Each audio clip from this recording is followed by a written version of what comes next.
देखिए कल हमने बर्दाश्त कर लिया और उसकी असफलताएं। आज हम पढ़ने जा रहे हैं आयनिक बंध। पढ़ने जा रहे हैं नंबर 8 आयनिक बंध या वैद्युत संयोजन बंध।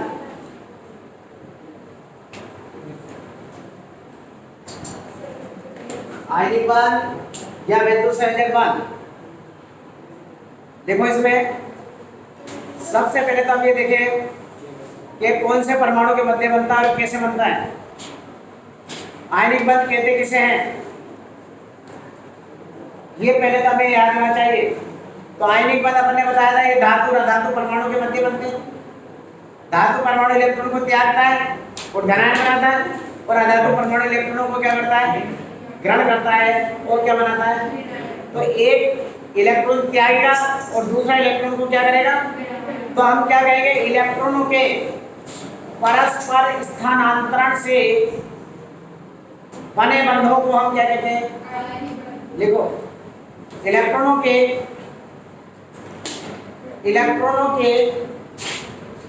परस्पर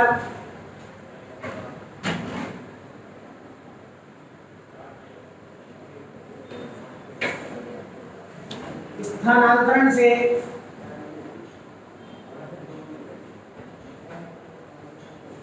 बने बंधों को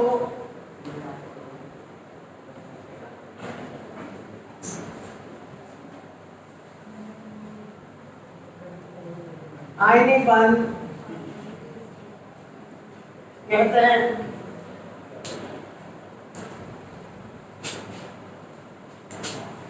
इलेक्ट्रॉनों के परस्पर स्थानांतरण से बने बंधों को आयनिक बंध कहते हैं। ये पैराग्राफ चेक करो, दूसरी परिभाषा इधर देखो। हम इसको यूं भी कह सकते हैं इलेक्ट्रॉनों के परस्पर आदान प्रदान से बने बंधों को। देखो इलेक्ट्रॉनों के परस्पर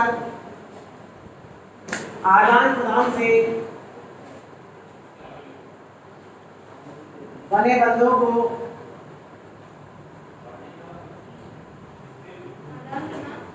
इलेक्ट्रॉनों के परस्पर आदान प्रदान से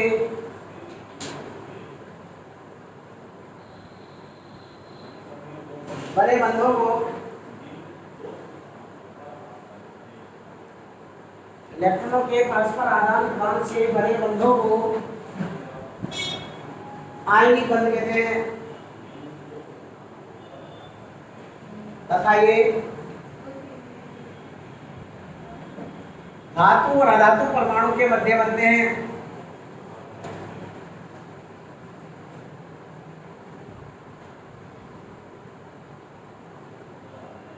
इसको ऐसे लिख दीजिए भाई, धातु और धातु परमाणु के मध्य बनते हैं। यहाँ पे बीच में बिल्कुल और दिखाना मैंने धातु पॉजिटिव होगा उधर देखो वैसे लिख दो, इसको लिखना यही मतलब हुआ ना। धातु और धातु का धातु धनायन और अधातु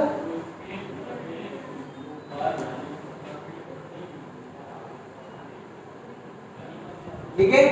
अब इसको एक बार समझने के लिए लिखा देते हैं इधर देखो। जैसे सोडियम में क्या विन्यास है इसका बोलना,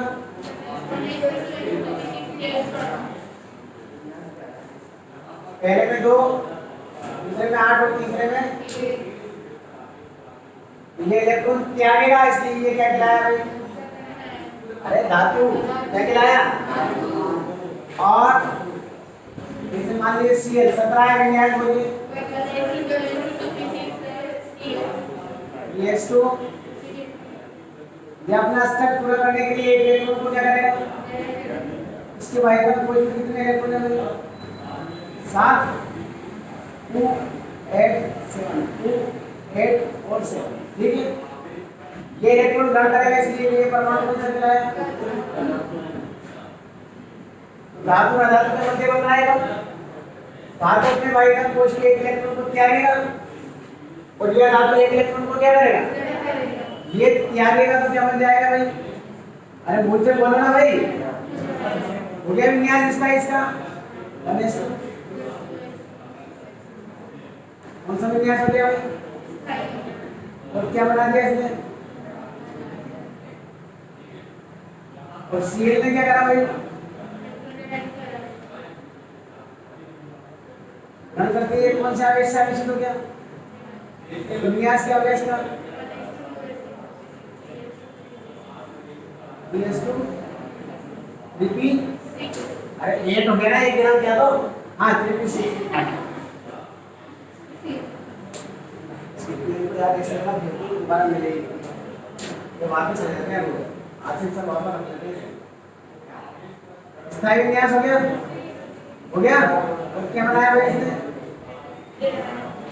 और जब ये धनायन और ऋणायन एक दूसरे के नजदीक आते हैं तो इस बंध को कहते हैं वैद्युत संयोजन या समझ में आ गई बात? जैसे दूसरा एग्जांपल दे दो, मैग्नीशियम परमाणु क्रमांक 12 बोले जल्दी से। DS पहले में 2, दूसरे में 8 और तीसरे में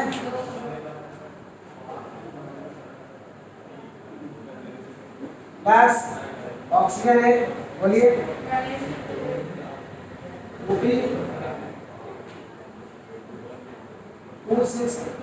इसके बाहरी का कोश में कितने इलेक्ट्रॉन भाई? 4 और 2, ये कितने त्यागेगा? ये कितने ग्रहण करेगा? ये त्यागेगा तो ये क्या कहलाया? ये 2 ग्रहण करेगा तो ये क्या कहलाया? दोनों त्याग देगा। मैग्नीशियम ने कितने त्यागे? विन्यास स्थायी हो गए, देखो हो गया स्थायी विन्यास। और क्या बना दिया इसने? इससे कितने ग्रहण किए भाई?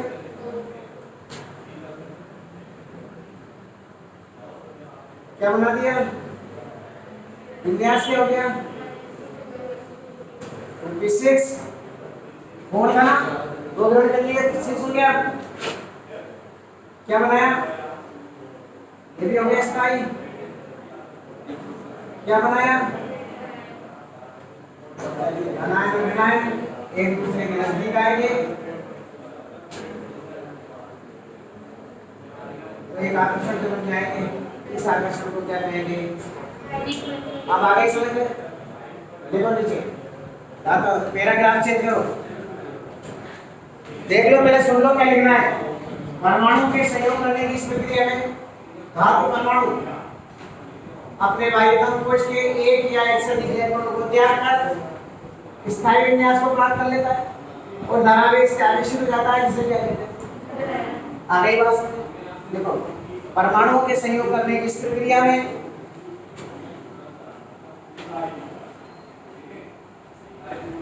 परमाणुओं के संयोग करने की इस प्रक्रिया में अपने आप लिखते चलो, धातु परमाणु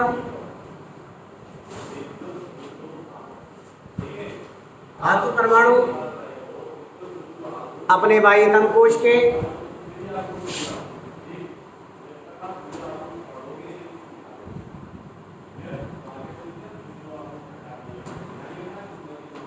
एक या एक से अधिक इलेक्ट्रॉनों को त्याग कर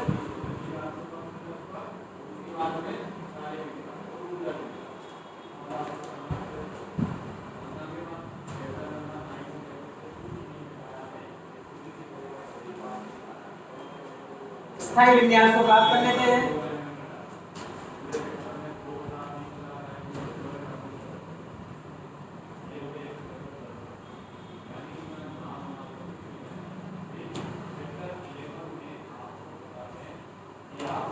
और धनावेश से आवेशित हो जाते हैं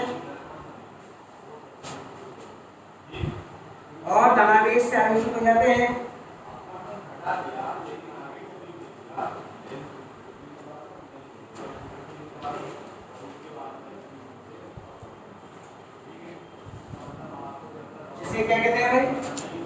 बोलो। धनावेश से आवेशित हो जाते हैं जिसे धनायन कहते हैं, जिसे धनायन कहते हैं।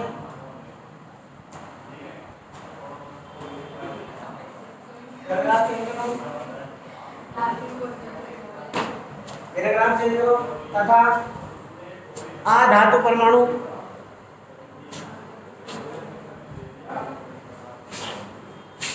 अपने वायुतम कोश के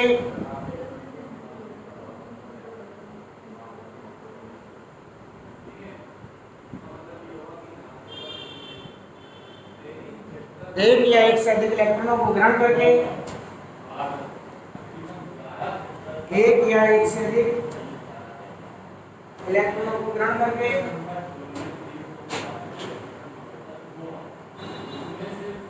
ऋणावेश से आवेशित हो जाते हैं।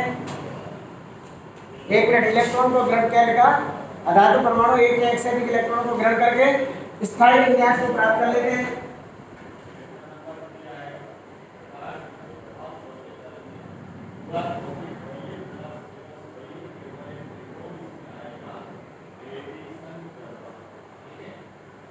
और ऋणावेश से आवेशित हो जाते हैं। ऋणावेश से आवेशित हो जाते हैं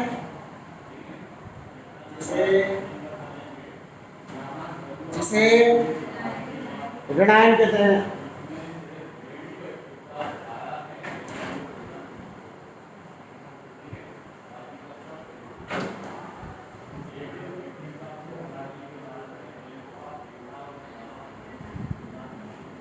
अब देखो तीसरे पैराग्राफ में क्या लिखेंगे?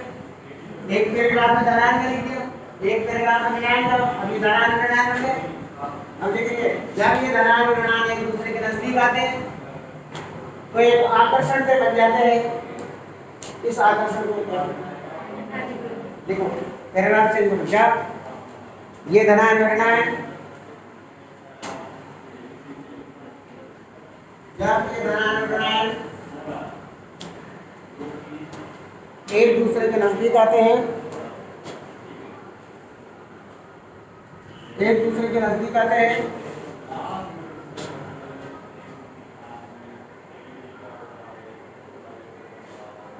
तो इनके मध्य एक आकर्षण उत्पन्न हो जाता है।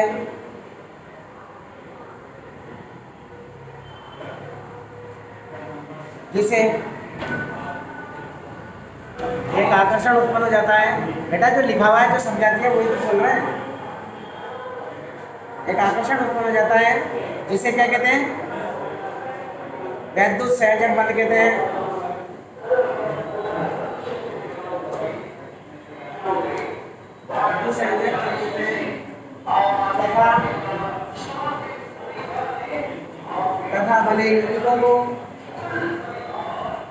तथा बने यौगिकों को वैद्युत संयोजक यौगिक कहते हैं। बने यौगिकों को क्या कहते हैं भाई? वैद्युत संयोजक बल कहते हैं। पैराग्राफ चेंज करो। और चूंकि वैद्युत संयोजक यौगिक कहते हैं, पढ़ना सीखो यार, अपन बता दिया क्या कहेंगे इसे? वैद्युत संयोजक बल जैसे देखो, चूंकि ये यौगिक धनायन ऋणायनों से मिलकर बने होते हैं, क्योंकि ये यौगिक धनायनों ऋणायनों से मिलकर बने होते हैं, धनायनों व ऋणायनों से मिलकर बने होते हैं।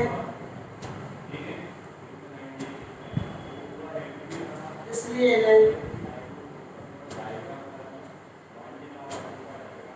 आयनिक बंध वे आयनिक यौगिक कहते हैं। समझ में आ गया ना बात? इसको लिखो तो लिखना।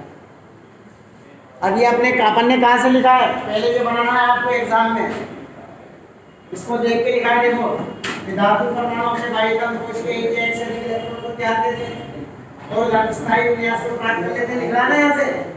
इसे क्या कहते हैं? हम धनायन। तो ये जो धातु परमाणु त्यागे हुए एक या एक से अधिक इलेक्ट्रॉन को ग्रहण करके ऋणावेश से आवेशित हो जाते हैं, जिसे ऋणायन कहते हैं। इसको देख के लिखिए। और जब ये धनायन और ऋणायन एक दूसरे के नजदीक आते हैं तो एक आकर्षण से बन जाते हैं। इस आकर्षण को क्या कहते हैं? समझ में आ गई बात? अब लिख दो इसको। एग्जाम में पहले इसे लिखना है, इसे देख के फिर लैंग्वेज लिखना है। चलो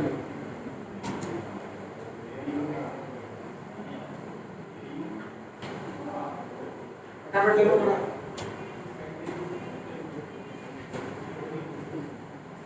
या आयनिक यौगिक है या बंधु आयनिक बंधु।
ये भाई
समझ में आ गई बात सबके? कौन ऐसा बच्चा है जिसकी समझ में नहीं आई ये बात? अरे बोलो ना मुझसे, अरे मुझसे तो बोलो बॉयज गर्ल्स। तो धातु परमाणु इलेक्ट्रॉनों को त्यागेगा, स्थायी विन्यास को प्राप्त करेगा और धनायन बना देगा। अधातु परमाणु इलेक्ट्रॉनों को ग्रहण करेगा, स्थायी विन्यास को प्राप्त कर लेगा, ऋणायन बनाएगा जिसे कहेंगे ऋणायन। और जब ये धनायन और ऋणायन एक दूसरे के नजदीक आएंगे तो एक आकर्षण से बन जाएंगे, जिसे हमने क्या कहा भाई। तो आयनिक बंध के बारे में पहली बात तो ये हो गई, ये धातु और अधातु परमाणु के मध्य बनता है। धातु परमाणु धनायन बनाता है और अधातु परमाणु ऋणायन बनाता है। और जब ये धनायन और ऋणायन एक दूसरे के नजदीक आते हैं तो एक आकर्षण से बन जाते हैं। इस आकर्षण को हम क्या कहते हैं? आयनिक बंध। किसी को कोई प्रॉब्लम? नीचे लिखो मुख्य बिंदु। अब आयनिक बंध के मुख्य बिंदु लिख लो।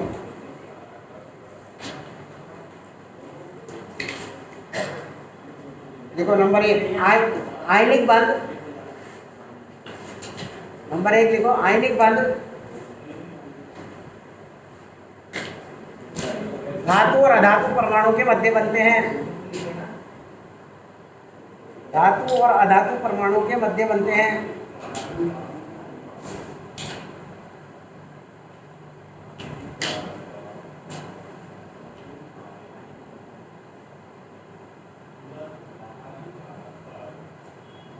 किस किस के मध्य बनते हैं भाई ये? क्लियर हो गई बात? एक और एग्जांपल जैसे मैं देता हूं आपको, देखिए देखिए भाई जैसे कैल्शियम है, विन्यास बोलना देख लो आप भी, 26 2 8 8 2 आगे तो क्वेश्चन भी चाहिए। CaCl2 या CaF2 का निर्माण करता है।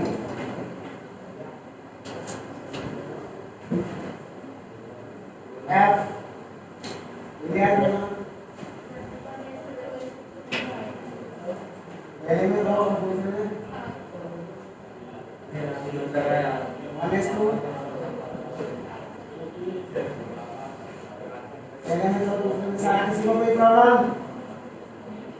अब मुझसे बोलो पहले। अब कैल्शियम क्या करेगा, कितने इलेक्ट्रॉन को क्या देगा? और इसमें से एक तो इसको दे देगा, दोनों के आठ हो जाएंगे। तो इस कैल्शियम में कितने इलेक्ट्रॉन क्या है बताना मुझे। तो यह क्या जाएगा C विन्यास देखो स्थाई हो जाएगा -2 26। यहाँ क्या हो जाएगा 3s2 विन्यास कैसा हो गया इसका? और क्या बना दिया इसने? इस F ने क्या किया भाई इलेक्ट्रॉन को? क्या विन्यास हो गया? 2 8 कर लिया भाई इसने घर, ठीक। यहाँ भी ने क्या किया भाई?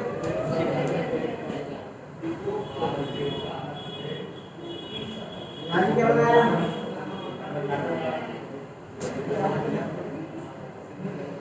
नाइन गैस कैसे हो गया भाई इसका?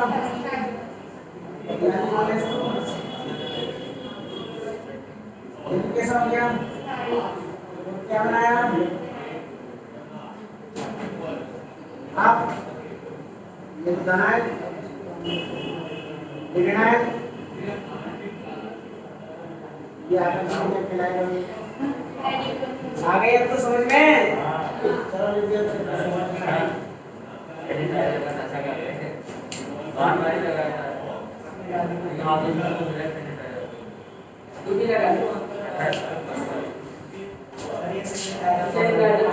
जल्दी लिखो, तेरे याद दिला दे, मैं भी कर लेता हूँ।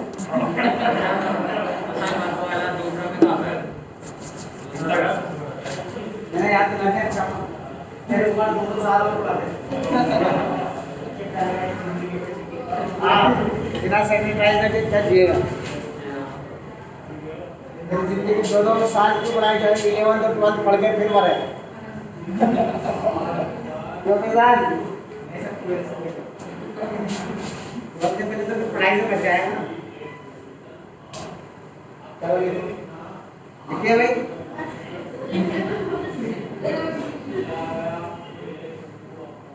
देखिए लिख लिया किया?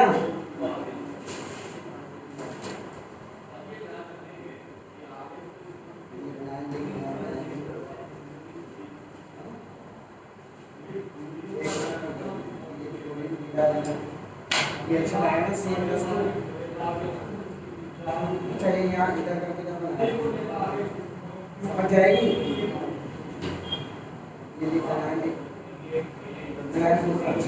अरे बेटा सुनो, इसको एक ही लाइन में लिखना है, याद रखना। ये ऐसे नहीं, इसको भी आया तो नीचे लिख लिया, एक ही लाइन में लिखना है ये। ये ध्यान रखना। इससे मुझे मतलब नहीं है।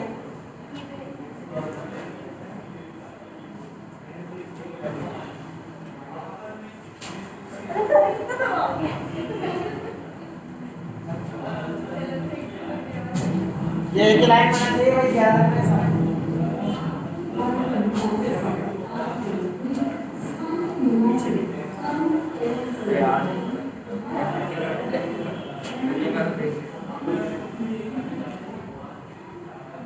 तुम्हें इतना तो समझ में आना ही आ जाए चाहिए कि भाई कितने लाइन में आ जाएगा ये।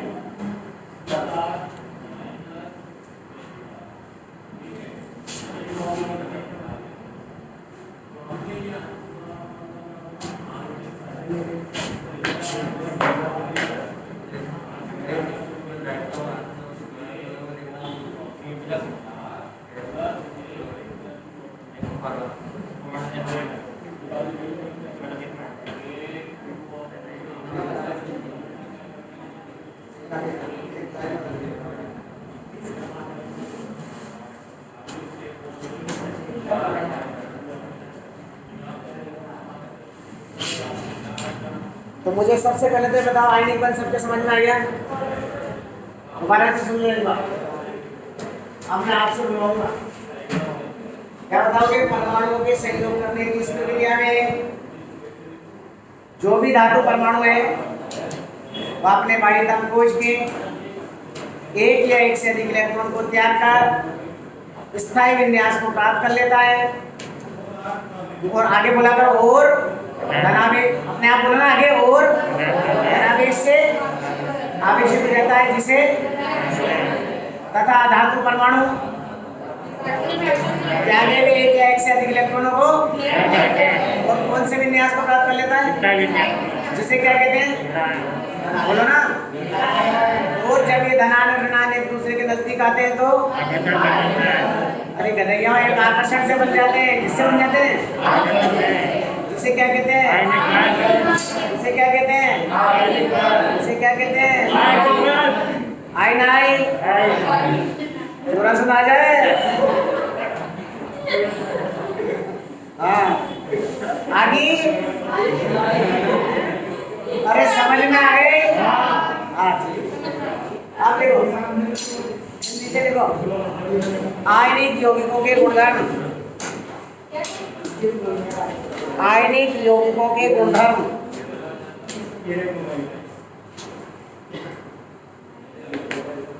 आयनिक यौगिकों के गुणधर्म।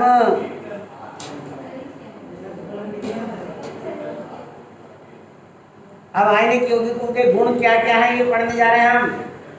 अब ये यौगिक बने ना, ये यौगिक बने, इन यौगिकों का पहला गुण है, सुन लो, गलनांक और क्वथनांक। गलनांक क्या होता है? वो निश्चित ताप जिस पर कोई ठोस द्रव में बदलता है। क्वथनांक क्या होता है? वो निश्चित ताप जिस पर कोई द्रव गैस में। तो इन आयनिक यौगिक जितने भी हैं, जो हमें पढ़ा है, कौन सा पढ़ाना इससे पहले? Cl, Mg, Cl2, Cl2। इनके जो गलनांक और क्वथनांक के वो क्या होते हैं? उच्च होते हैं, अधिक होते हैं। क्यों होते हैं? क्योंकि ये धनायन और ऋणायनों से मिलकर बने होते हैं, जिनके मध्य प्रबल आकर्षण, सबसे ज्यादा आकर्षण इन्हीं के मध्य होता है। समझना इस बात को।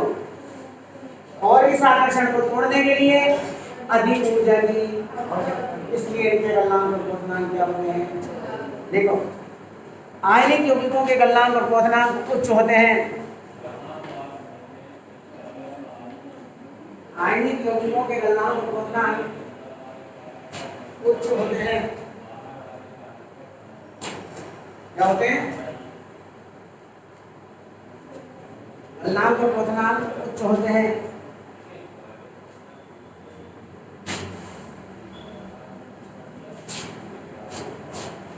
क्योंकि ये धनायनों और ऋणायनों से, क्योंकि ये धनायनों और ऋण आयनों से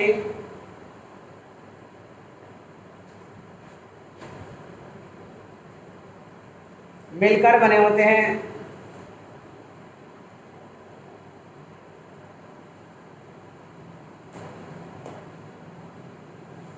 जिनके मध्य आकर्षण उपस्थित होते हैं,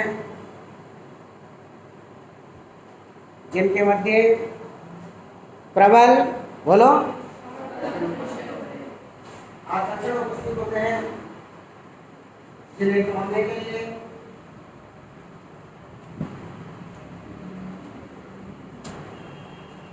तोड़ने के लिए अधिक ऊर्जा की आवश्यकता होती है।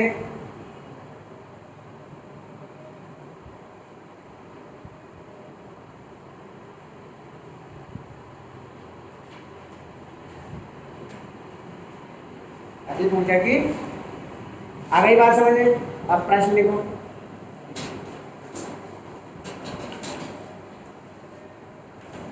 आयनिक यौगिकों के गलनांक और क्वथनांक, आयनिक यौगिकों के गलनांक और क्वथनांक उच्च होते हैं, क्यों? आयनिक यौगिकों के गलनांक और क्वथनांक उच्च होते हैं, क्यों?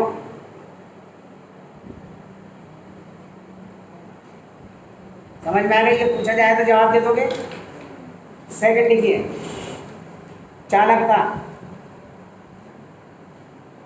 चालकता नंबर 2 लिखो, नंबर 2 पहले तो गलनांक क्वथनांक हो गया। गलनांक क्वथनांक लिखा ना आपने, हेडिंग निकाला आपने गलनांक क्वथनांक। फर्स्ट में ऊपर लिखो गलनांक क्वथनांक, गलवाई के लिए 3 बार तो बोल चुके। गलनांक क्वथनांक पहला हो गया। दूसरा लिखो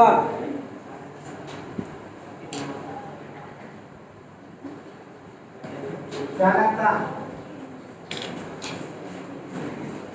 याद रखना आयनिक यौगिक जितने भी है ये ठोस अवस्था में जो विद्युत के चालन नहीं करते हैं। याद रखना साहब, क्यों नहीं करते? क्योंकि ठोस अवस्था में इनमें मुक्त आयन उपस्थित है, ठीक है। लेकिन जलीय विलयन में या संकलित यानी कि पिघली हुई अवस्था में ये विद्युत धारा का चालन करते हैं, क्योंकि इस अवस्था में इनमें मुक्त आयन्स उपस्थित होते हैं। देखो देखो आयनिक यौगिक ठोस अवस्था में विद्युत धारा का चालन नहीं करते हैं। ठोस अवस्था में विद्युत धारा का चालन नहीं करते हैं।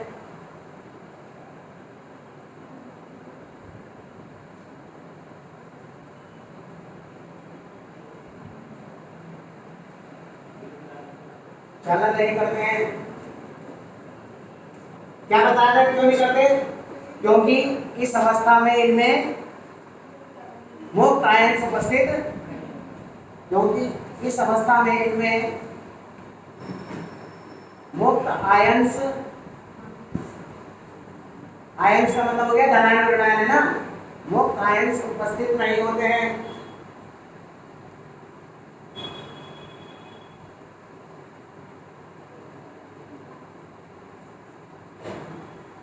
मेरे बात सही करो। लेकिन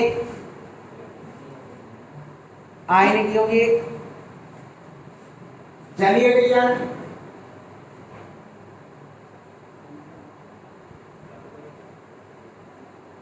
या संगलित अवस्था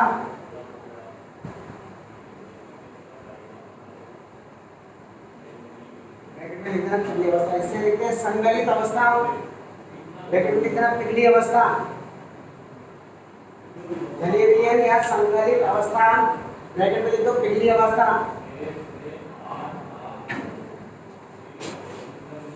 में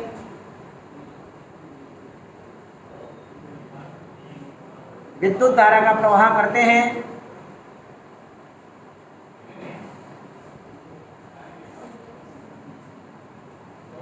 क्योंकि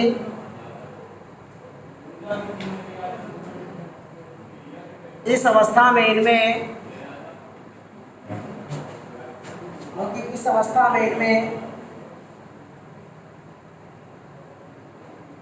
मुक्त आयन उपस्थित होते हैं, मुक्त आयन उपस्थित होते हैं,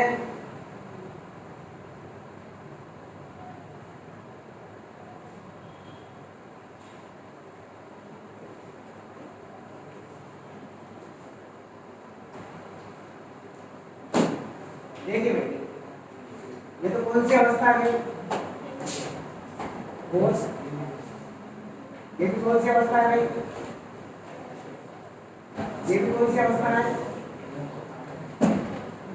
क्या ये ठोस अवस्था में विद्युत धारा का प्रवाह करेंगे? नहीं करेंगे। क्यों? क्योंकि इसमें मुक्त आयन जैसे इसे जल के अंदर घोलेंगे तो ये काय में टूटेगा। आ गया आयन? ये क्या हो गया इसमें? धनायन और इसमें क्या आ गया? और जितनी भी क्रिया में मुक्त धनायन और ऋणायन होंगे वो विद्युत धारा का चालन करेंगे। तो इसमें तो नहीं है इस अवस्था में। इस अवस्था में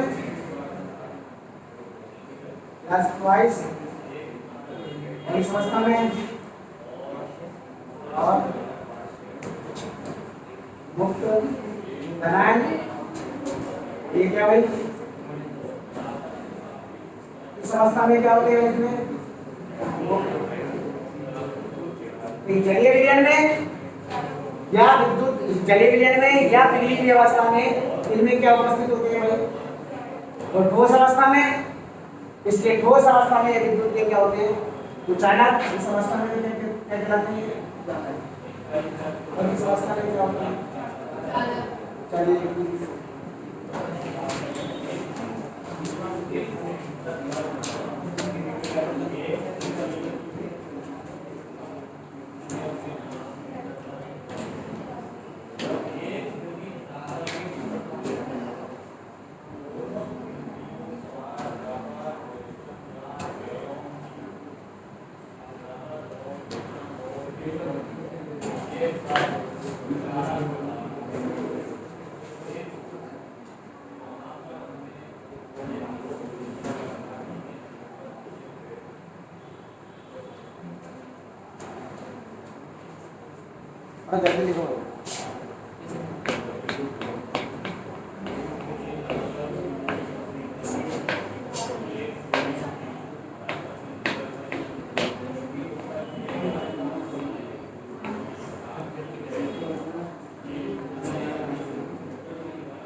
ठीक है ना?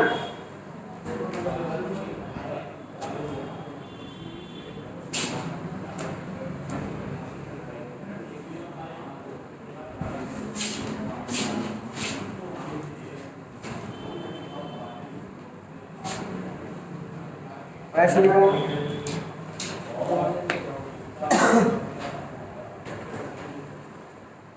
ऐसे लिखो।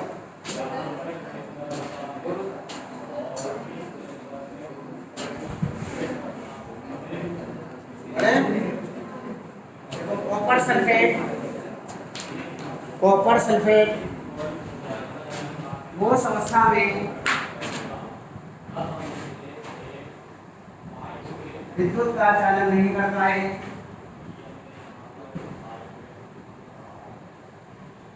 लेकिन जलीय विलयन करता है। क्यों?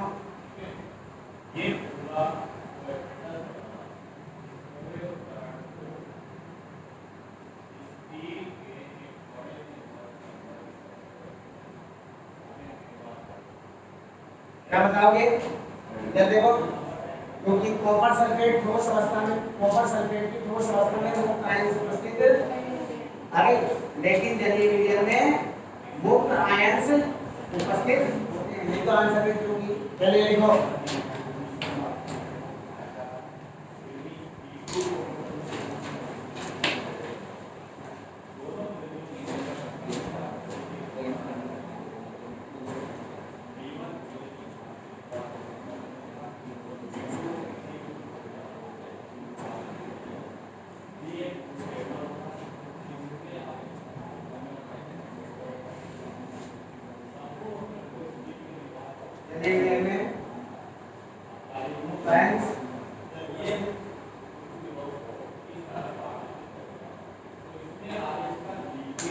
समझ में आ गई? ठोस अवस्था में क्या बता दोगे? क्या लिखोगे ना? आया उपस्थित नहीं। देखिए आंसर है अपना।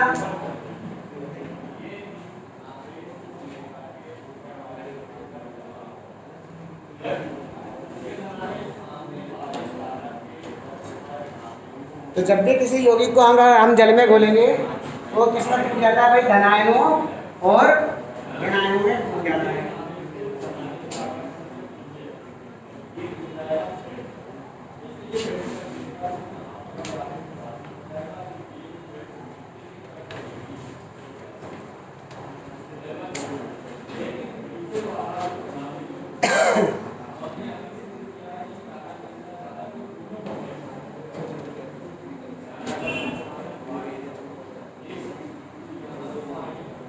भैया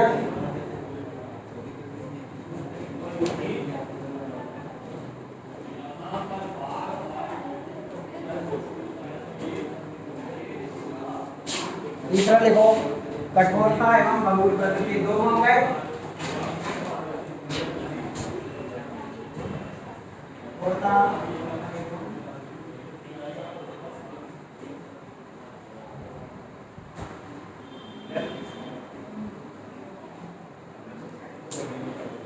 कठोरता एवं भंगुर प्रकृति।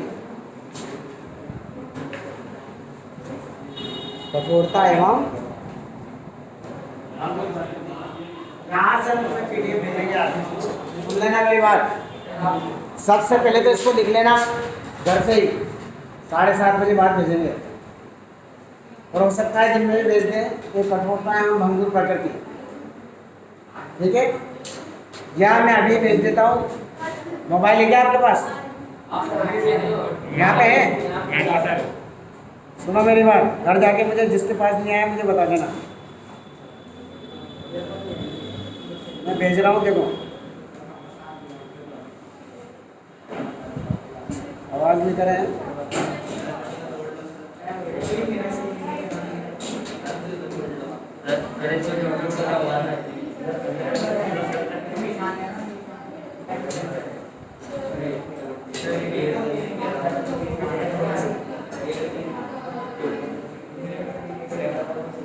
बात नहीं कर रहे हो।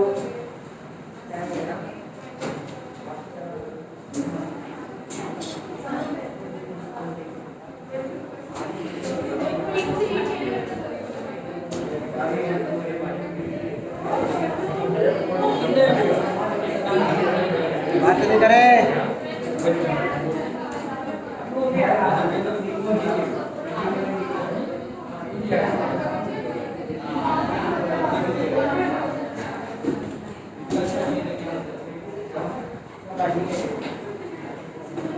बातें ना करें। किसी के पास मोबाइल है क्या यहाँ पे?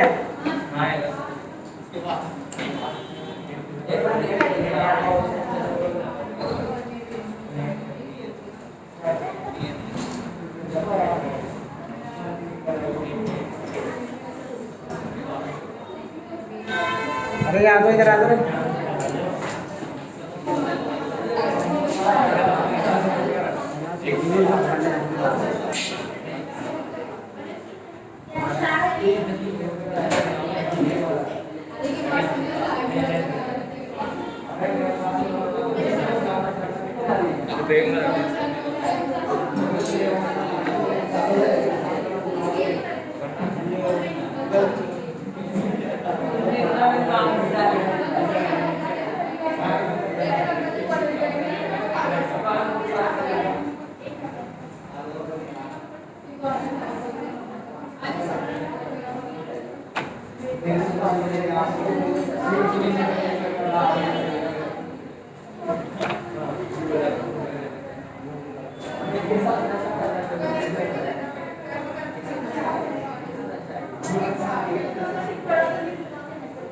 Assim